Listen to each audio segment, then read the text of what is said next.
तिकडे नाशिक शहरामधील रस्त्यांचा वाद मोठ्या प्रमाणात वाढल्यानंतर शहरात रस्ते दुरुस्तीच्या कामांना तब्बल 900 कोटी रुपयांचा निधी मंजूर झालाय। तत्काळ रस्ते खड्डेमुक्त करण्यात आलेत। मात्र सिंहस्थ कुंभमेळ्याच्या पार्श्वभूमीवर शहरामध्ये विविध भागांमध्ये स्मार्ट सिटी NMGL कंपनीच्या माध्यमातून सुरू असलेल्या कामांमुळे काम केले जात आहे। ते रस्ते दुरुस्त केले जात होते, तसेच रस्ते पुन्हा खोदले जात आहेत आणि यामुळे पुन्हा नाशिकच्या विविध भागामध्ये रस्त्यांचं खोदकाम सुरूच आहे।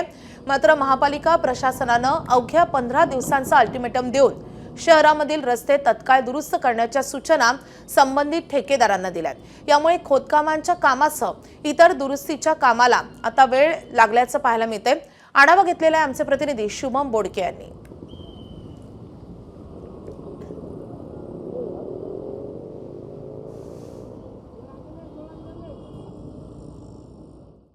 नाशिक शहरातील खड्डेमय रस्त्यांमुळे अनेक दिवसांपासून नाशिककरांनी अनेक प्रश्न उपस्थित केलेले होते। त्यानंतर नाशिकमधले आमदार असेल त्यासोबत जे कुंभमेळा मंत्री आहेत गिरीश महाजन यांच्याकडे मोठ्या प्रमाणात तक्रारी प्राप्त झालेल्या होत्या। त्यानंतर पावसाळ्याच्या काळात जे रस्ते खड्डेमय होते ते पुन्हा नव्याने त्या ठिकाणी दुरुस्त करण्यात आलेले आहे। मात्र आता पुन्हा स्मार्ट सिटीच्या कामांसाठी आणि सोबत NMGLचे जे गॅस पाईपलाईन टाकण्याचे काम शहरभर सुरू आहे, त्यासाठी पुन्हा जे रस्ते तयार करण्यात आलेले होते ते रस्ते खोदण्याचं काम नाशिक शहरातल्या ठिकठिकाणच्या परिसरात आपल्याला पाहायला मिळते।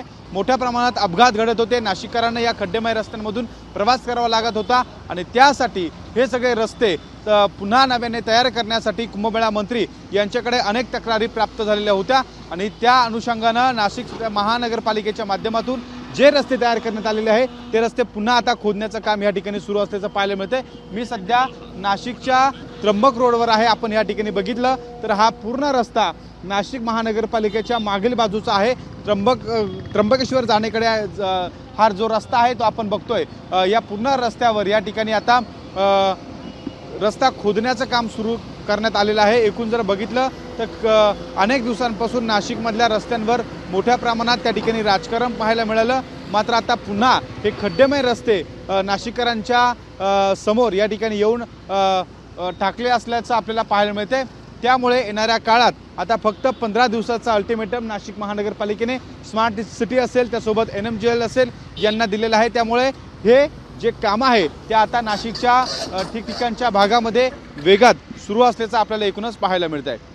कॅमेरामन मयूर बारगेसह शुभम बोडके, ABP माझा, नाशिक। ABP माझा, उघडा डोळे बघा नीट।